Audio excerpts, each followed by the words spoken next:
This is Matt for Boxing Social. Delighted to be joined by Sean O'Hagan. Sean, it's been a while. First off, for Top Boxing, how are we? Well, as you can see, I've been looking after myself again. Yeah. I'm in good nick. Always keep myself in good shape. Been same shape for 58 years. Still living, still training, still having fun? Nicely rounded. Always still having fun, yeah. It's fun and games, isn't it, boxing? Certainly is. Just obviously spoke to Maxi Hughes. Caught up with him just before the Kid Galahad fight. Came out of that flying colours, did a good job on a former world champion. He was sort of waiting for that life-changing money fight from Eddie Hearn. Eddie spoke about that. He's now in a position where he's beat someone who's very high risk, but sort of low reward in what he gets out of it. Yeah. What's your understanding about what's next for Maxi, and what would you like to see happen? I don't know, but to be honest, I mean, as Eddie said, he said his next fight will be life-changing money for him, and I hope that's the case. But to be honest, I think they've gone a bit quiet, Matchroom and DAZN, haven't they? It's like they don't seem to have put much into this fight of ours. It's usually there's a press conference and there's a bit of hype and a bit of build-up, but we're like 3 weeks out and there's been nothing, you know, so we don't know. We don't even know if we're still boxing or not. The way it could happen. No, it's been very, very quiet, really, as Matchroom, to be honest. Yeah, just coming on to that last one Josh had. He did have a press conference a month or two beforehand, did it? What do you think the reason for that is? Do you just think because there's a lot going on near Christmas, or do you think this card sort of it sells itself? There's no hype needed. What do you think the reason is for that? I don't know. I mean, maybe there's a lot going on over there in States, like I don't know. I mean, it does kind of sell itself, but it'd be nice to have a bit of interest on it in the event itself. You know, it's a world title fight and there's not that many world champions now, is there? Like, so. Not just that as well. When you look at Josh, I think this is like a record time that he's actually been in that arena. And not when you look at all the stars that have actually performed there, he's put on for his city and he's been there a record amount of time. So I suppose it's a moment to celebrate him, because with what he wants to do, this could be one of his last appearances in Leeds, because he wants to go to States. He's talked about that before. So this could be sort of not a last hurrah, but a last performance there.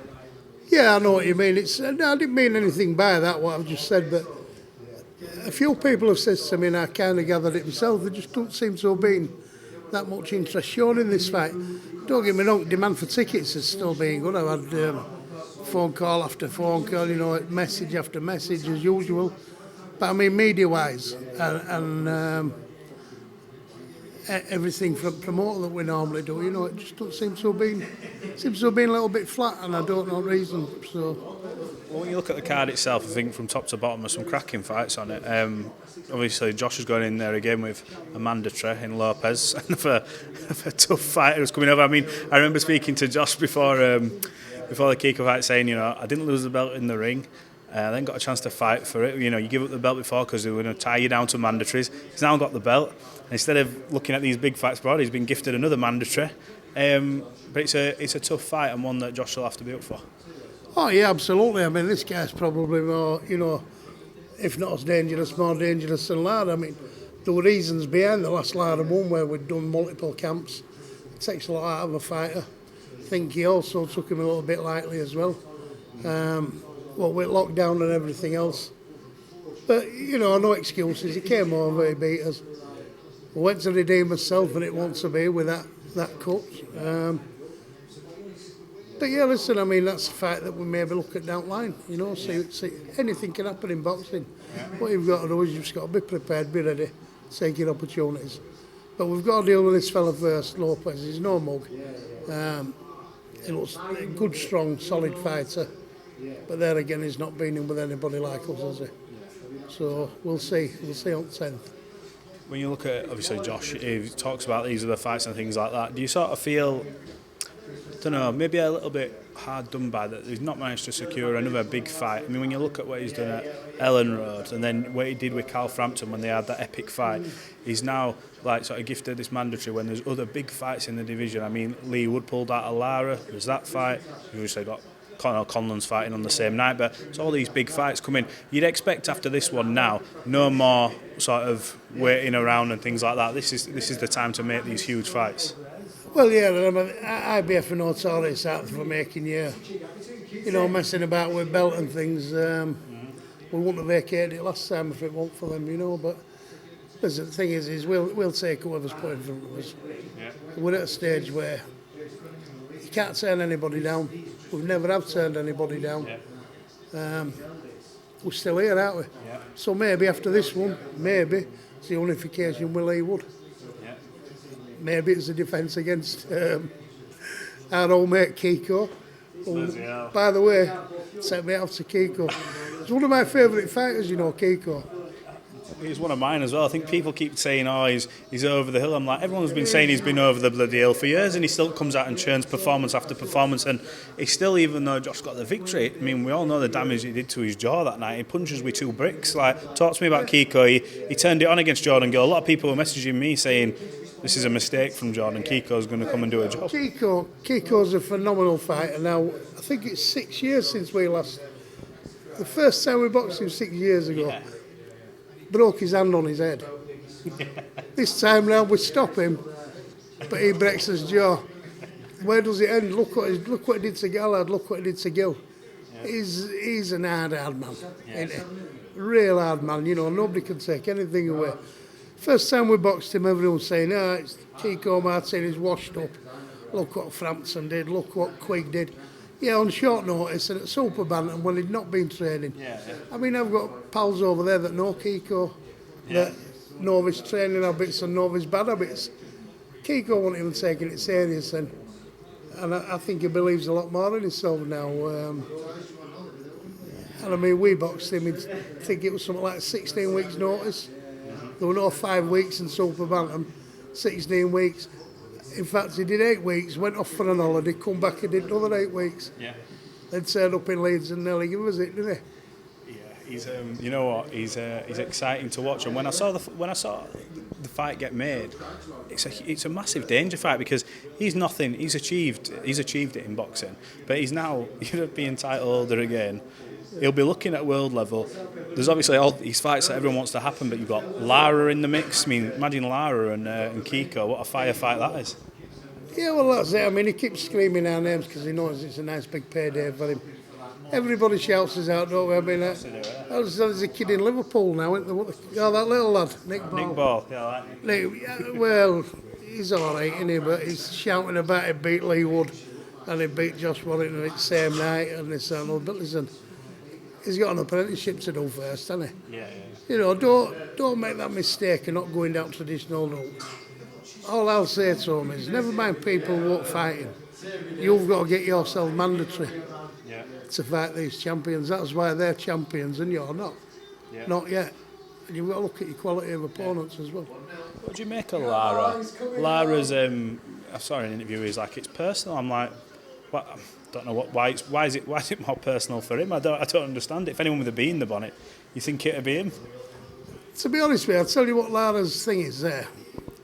First time he came over, we were all very nice to him. We showed him a lot of respect after the fight.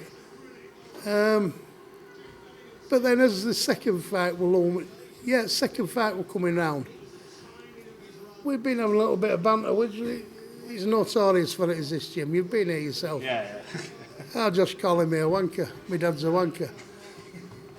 Somewhere along lines got lost in translation. He apparently called Mauricio's dad a wanker. He would never do that. I mean, I can't imagine that, but yeah. He wouldn't do that anyway. He'd no reason to, because I didn't speak to him, but we've seen the guy, respectable man. Yeah. Nobody disrespected his dad, and nobody disrespected him. It's him running around shouting, motherfucker this, motherfucker that, motherfucker did this. No, it's bollocks. You watch that, it was him that came flying with Ed, not us. And it was him that cried off. Lee Selby boxed on with a far worse cut than he did, which incidentally were a nick. As he left that corner that when the round ended, it were a nick. Yeah. They went back to the corner, they worked on it with a cotton bud for a minute, then called the doctor. Yeah. What went wrong? I remember speaking to you after that fight and you said, I think your words were, he's looked for a way out here. He didn't want to be there. He didn't want to be there and he knows it. So how does he get himself up for a fight? Josh Warrington called me dad a wanker, so it's personal. Load of bollocks. I've seen him, and I've seen him getting tickled at body, rolling about on the floor, getting up and winning fight like an hero. You know what I mean? Yeah. Nah, it don't much with me, that. If he wants to fight, he can fight, can't he? Get himself mandatory. Fight Nick Ball, fight Nick Ball. Fight Nick Ball or Kiko or something, and then keep yourself busy. And then come and have another go, get your payday. Absolutely. Well, there's so many good fights to make. I mean, that's just one of them. Look, we're going to be there on the night in Leeds. We look forward to seeing Josh do his thing again. And yeah, we'll catch up fight week, fight night. Go on then, mate. What about Maxi Hughes? Who'll bet against him? We just spoke about him at the beginning, and we said, obviously, Eddie's been talking about life-changing money, Ryan Garcia, and his reward with Kid Galahad. And I thought, at the time, Kid Galahad, no matter what you say about him, Kid Galahad, he got given Kid Galahad to fight, and that's... His reward with Kid Galahad? No, I'm joking. Like I'm saying, he got given. Oh, I thought he'd said that. No, I'm saying, and he got given. He was hoping for Ryan Garcia, then got given Kid Galahad. So you're getting a risk to a very no reward for beating him because he was jumping up in weight as well, and he wants his just due now. So what would you like to see him in with next? Would it be Ryan Garcia? And if it can't be, what would you like to see? I'd just like to see him getting paid properly. Yeah. And that's not just because I need to do a few bits to the house or buy me son a new motor, which does come in handy. Oh, I can imagine. Do you know what I mean? But the last Leeds night were good, wasn't it, for you? I got a trailer sent. Did you? Bought me son a trailer sent, yeah. Yeah. I went all the way to Loch Ness, forgot the bottom skirt that goes round it. I got bitten to death with midges. Had to go get a cabin, log cabin. Well, what happened again? I'm getting another camper. Yeah. Well, hopefully he gets the fights that he's after. I know he said he wants some. There's nobody deserves these fights more than Maxi Hughes, is there? To come from retiring, clean up domestically, never turned anybody down. Short notice, wherever. We went to the other side of the world, didn't we, to Dubai. Yeah. That kind of kick-started him. Never turns anybody down. And all we're saying is, give him what he's earned. That's all. Let's be honest. It's we say it, and I've said it to him every time I see him. It's a movie from going from the brink of packing it into being up here now, and we're all hoping he gets these big fights. Devin, anyway, was saying looks huge, but there might be a chance after he fights Loma that he vacates the belt. So at least he'll have something to go for. Well, this is what I'm saying, but the other thing is this: Maxi, we're out of contract with Eddie. Are we waiting for a new deal? We're waiting for it. Yeah, waiting Well, for it coming through post. Listen. Royal Mail. I think he's got lost with Royal Mail now. Lost it post, Christmas strike, whatever. Ben Shalom had been in his car on his way up here, if he knew that. Ben Shalom knew where he was free, he'd be in his car on his way up. Wouldn't he? He'd be straight in Ford Fiesta driving up M1, wouldn't he, Maxi? I'm sure when he sees this, he might message saying, is he out of contract? Yeah, well, he's not under no contract, is he now, Maxi? But come on, Eddie, sort it out, Eddie, please. Well, there we are, Eddie. I'll catch up with Eddie next week for Dillian White Fight Week, so we'll ask him all these questions as he's there, so he has to answer them 100%. Mate. I'm not privileged enough to have his number, but if one of you wants to give it me, I'll happily make that call. I've never had it. No? Never had it. I'm sure these boys have, but I'll speak to him next week and ask him these questions because it's answers that everybody wants, so yeah. Joking apart, I mean, listen. Joking apart, Eddie knows and Maxi knows, and I'm sure he's doing what he can for him. Yeah. You know, he's. I think he will deliver. He's got to now. There's no one else domestically. No. So we'll see. Fingers crossed. Look, Sean, appreciate your time as always. Thanks for talking to Boxing Social, and we'll catch up again Leeds Fight Week. Thank you.